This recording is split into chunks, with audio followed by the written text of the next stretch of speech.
नमस्कार, आदाब, सत श्री अकाल। Myself Ahmed sir, education @अहमद सर। हेल्पलाइन नंबर वही 9871070307। आपकी हमेशा मदद होती रहेगी, इसमें कोई प्रॉब्लम नहीं है। थोड़ी व्यस्तता है, आपको पता है पेपर चालू हो गए तो हम सब अपनी ड्यूटी पर है, तो आपके लिए थोड़ा टाइम निकालना मुश्किल है, फिर भी आपको वीडियो तो मिलता ही रहेगा। हाँ, थोड़ा आगे पीछे चलेगा, ठीक है। अच्छा, 6 तारीख को कल का पेपर क्या, साइंस की सीरीज में एक और वीडियो आपको दे रहे हैं ताकि आपकी और भी हेल्प हो सके, राइट। 7 को पेंटिंग है 2 to 5। 9 तारीख को होम साइंस 12th का है, उसके लिए भी वीडियो आएगी, ठीक है। हो सकता है आज ही वीडियो आएगी। फिर सोशल साइंस 213 है, इसकी भी वीडियो आएगी, ठीक है। जो पॉसिबल हो वो आएगी। अकाउंट बिजनेस इको में थोड़ा टीचर बिजी हैं, जैसे वो खाली होता है तो एक आध वीडियो वो भी देंगे। वो बैठते हैं, पूरा एनालिसिस करना पड़ता है उनको, 2-3 घंटे काम करते हैं, फिर हम वो लोग आउटपुट हमको देते हैं, राइट। साइंस वगैरह के लिए तो हम लोग काफ़ी है आपके लिए, science, physics, math, chemistry, home science, biology, homes, इससे रिलेटेड जितने भी है ये सब हम लोग देखते रहते हैं। ये तो मैं इंडिविजुअली देख लेता हूँ, इसमें ज़्यादा किसी की जरूरत नहीं पड़ती है, ठीक है।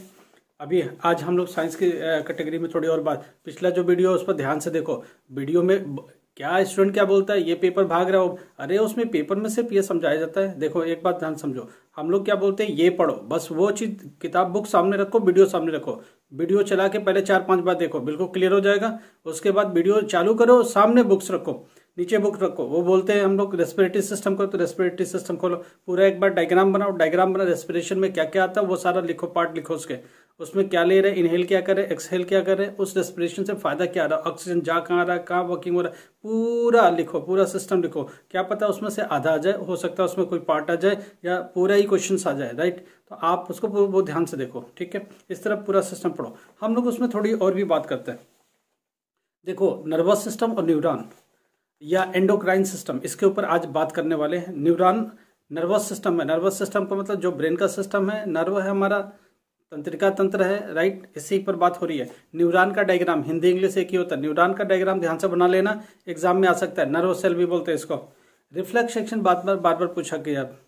रिफ्लेक्स एक्शन हिंदी और इंग्लिश देख लेना, दोनों जगह लिखा होगा रिफ्लेक्स एक्शन। कई बार हमारी बात इंग्लिश में जाती है तो कुछ बात नहीं, उसको गूगल से ट्रांसलेट करो और ऑटोमेटिक मिल जाएगा। रिफ्लेक्स एक्शन करोगे तो हिंदी इंग्लिश दोनों मिल जाएगा। रिफ्लेक्स एक्शन का डायग्राम, रिफ्लेक्स एक्शन किसको बोलते हैं, कुछ भी होता है हमारी बॉडी के आसपास, एकदम से किसी ने कोई पिन चुभाया तो आपकी बॉडी रिएक्ट करती है इमीडिएटली, तो इसको क्या बोलते हैं, रिफ्लेक्स एक्शन। इमीडिएट जो रिएक्शंस होती है वो वहां से मसल पुल करती है। ये हमारा जितना भी मैसेज है, मैसेज सिस्टम है, वो नर्वस सिस्टम को जाता है, नर्वस सिस्टम एक्टिवेट होता है, वो इमीडिएटली रिस्पॉन्ड करता है और बोलता है उस आर्गन को हटाओ, सेव करो, तो उस आर्गन को हटा लिया जाता है, राइट, उस पर्टिकुलर प्लेस से। अच्छा, आज हम बात करने वाले हैं इंडोक्राइन सिस्टम की। इंडोक्राइन सिस्टम में क्या है, एक बार समझने की कोशिश करो। इंडोक्राइन सिस्टम को क्या बोलते हैं, उसमें ये स्राव तंत्र है जो बॉडी में स्रावित होती है। इंडोक्राइन इंटरनली, क्राइन का मतलब उसमें से निकल के बाहर आ रहा है, क्राइन उसमें स्रावित हो रहा है, बाहर निकल के आ रहा है, लिक्विडेट हो रहा है, लिक्विड बाहर आ रहा है, राइट। इंडोक्राइन सिस्टम इसमें जैसे रिप्रोडक्टिव सिस्टम है, रेस्पिरेटरी सिस्टम है, सांस श्वसन तंत्र है, वैसे ही इंडोक्राइन सिस्टम है। इंडोक्राइन सिस्टम में पहली बात तो एक डायग्राम पूरा बनाओ, उस डायग्राम में एक ऐसे पूरी बॉडी बनाओ, बॉडी में कितने ग्लैंड्स है वो सारे लिखो। ग्लैंड्स हमारी बॉडी में सिक्रेट करते हैं क्या क्या, जल्दी जल्दी, या तो अलग अलग इनसे निकलने वाले हार्मोन पूछे जा सकते हैं, ये हार्मोन ना होने से क्या कमी होगी वो पूछे जा सकते हैं, या इंडोक्राइन ग्लैंड्स के नेम लिखो और उनके एक एक वर्क लिखो, इनमें से कुछ भी पूछे जा सकता है। ध्यान रखना क्या क्या है हमारे ब्रेन के अंदर, क्या क्या है जरा दिमाग रखना। हाइपोथैलेमस है, पिट्यूटरी है, और उसके बाद पीनियल ग्लैंड है। ये 3 ग्लैंड हमारे ब्रेन में मिलते हैं, राइट।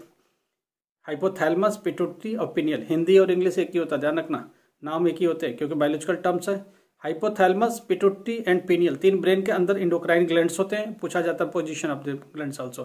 थायराइड, ये थायराइड ग्लैंड, पैराथायराइड, 2 थायराइड होते हैं, नीचे थाइमस होता है, राइट। थाइमस हो गया। उसके बाद किडनी इटसेल्फ हार्मोन स्रावित करता है, हार्मोन रिलीज करता है, तो किडनी हो गया। पैंक्रियाज भी एक हार्मोन सिक्रेट करता है।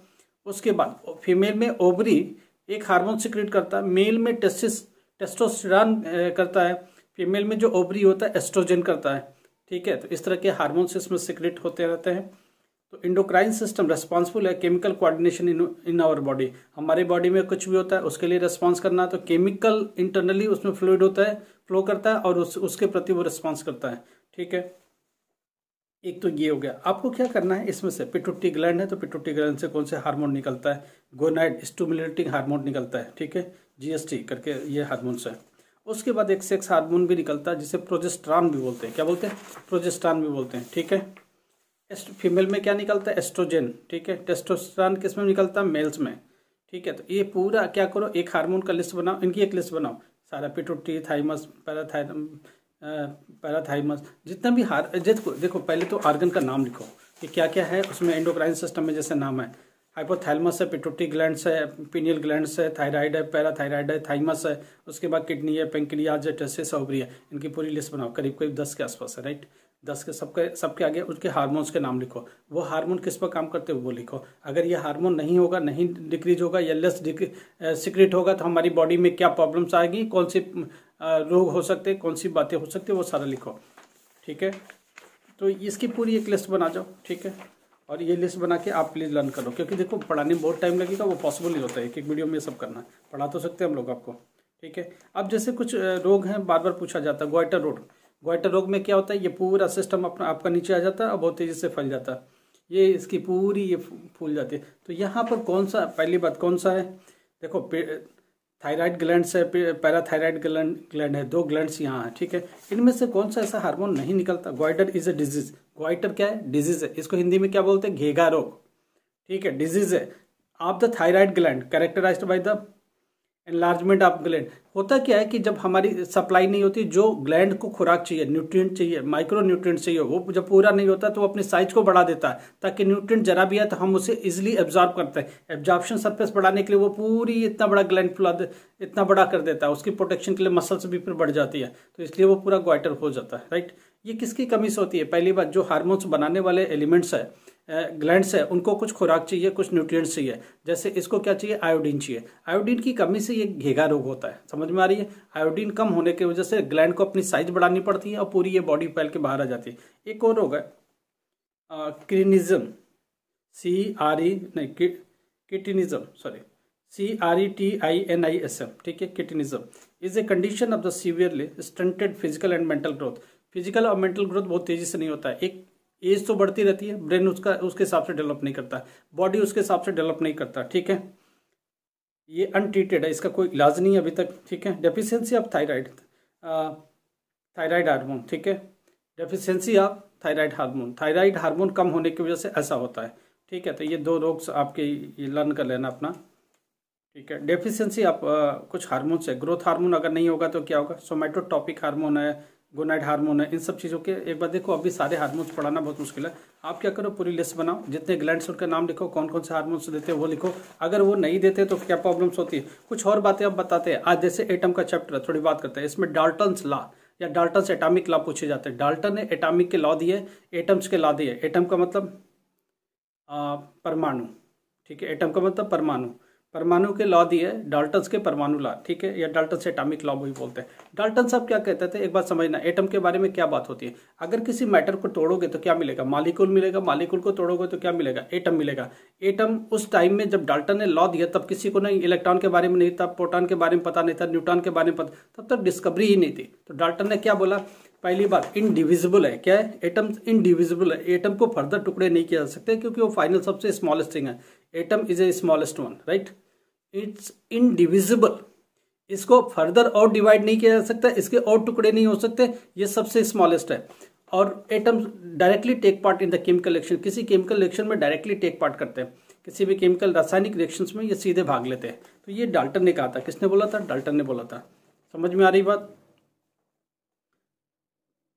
एक और क्वेश्चन है, main cause of the deterioration of the Taj. एक जनरल क्वेश्चन पूछा जाता है, ताज में डिटेरियोरेशन हो रहा है। ताज में डिटेरियोरेशन का मतलब क्या होता है? उसमें परफोरेट हो रहे हैं, उसमें होल्स हो रहे हैं छोटे छोटे।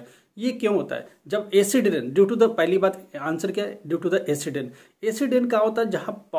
जहाँ देखना पॉल्यूशन ज़्यादा होते हैं, जहाँ इंडस्ट्री ज़्यादा होती है, उस इंडस्ट्री से क्या निकलते हैं? ये सब निकलते रहते हैं, जितना भी पॉल्यूशन निकलता है वो सब जब बारिश होती है तो उनके साथ मिल करके वो गिरते हैं वापस से। तो जब वापस से वो आते हैं वाटर कंटेंट के साथ, तो उसकी वजह से जब गिरेगा तो उसमें केमिकल रिएक्शन होगा। केमिकल रिएक्शन के दौरान वो कार्बन डाइऑक्साइड उसमें निकल के बाहर निकलते हैं। जब कार्बन डाइऑक्साइड निकलेगा, कोई गैस उसमें से निकलेगा, तो उसमें होल छूट जाएगा उस जगह पर। तो वो धीरे धीरे परफोरेटेड होल बनते जा रहे हैं उसके अंदर। ये इसको बोलते हैं डिटेरियोरेशन, राइट। तो किसकी वजह से होता है? Due to acidic rain. Newton third law, Newton के देखो 3 लॉज है, सीधे याद रखो, कोई भी लॉज मुझे कभी बताओ। न्यूटन क्या कहते हैं? एवरीबॉडी, देखो हिंदी में भी पहले देख लेते हैं, हिंदी में भी समझने को से Newton's first law, second law, third law, 3 laws होते हैं। इसमें से एक बार पूछा गया न्यूटन्स थर्ड लॉ क्या है, न्यूटन्स थर्ड लॉ क्या है। देखना, जितना एक्शन होता है उतना ही रिएक्शन होता है, ठीक है। Every action equal and opposite action, every action equal and opposite action, जितना भी एक्शन होता है उतना ही बराबर रिएक्शंस भी होते हैं, ठीक है। जितने क्रिया होती है, क्रिया के प्रति प्रतिक्रिया भी उतनी ही होती है। थोड़ी हिंदी मेरी कमजोर है, आपको पता है। एक और क्वेश्चन पूछा गया रिडॉक्स रिएक्शन। रिडॉक्स रिएक्शन किसको बोलते हैं? देखो, एक होता है ऑक्सीडेशन और एक होता है रिडक्शन। एक केमिकल रिएक्शंस हो रहे हैं, ठीक है, उसमें क्या हो रहा है, ऑक्सीडेशन भी हो रहे हैं और रिडक्शन भी हो रहा है। तो दोनों अगर मिला दिया जाए और देखा जाए तो उस रिएक्शन में उसमें हो क्या रहा है, तो उसमें रिडॉक्स रिएक्शन हो रहा है, क्योंकि उसमें रिडक्शन भी हो रहा है और ऑक्सीडेशन भी होता है। अगर ये एक प्रोसेस है जिसमें ऑक्सीजन को इंटेक अगर कोई कर रहा है केमिकल प्रोसेस के दौरान, तो क्या हो रहा है, ऑक्सीडेशन हो रहा है। अगर ऑक्सीजन को निकाल के बाहर कर रहा है तो क्या हो रहा है, रिडक्शन हो रहा है। अगर दोनों ही प्रोसेस एक सिस्टम के अंदर हो रहा है तो क्या हो रहा है, रिडॉक्स रिएक्शन हो रहा है। तो एक बार रिडॉक्स रिएक्शन के एक एग्जाम्पल ले लेना, उसको पढ़ डालना, ठीक है। एसी जनरेटर 100% पढ़ के जाना, पूरा आएगा। एसी जनरेटर ठीक से पढ़ के जाना, जरूर आएगा। समझ में आ रही बात? तो आज हम लोगों ने बहुत सारी बात करी। अब bore atomic model, AC generator, bore atomic model, Dalton's atomic law, ये सब पढ़ के जाना। बोर का एटॉमिक मॉडल क्या था?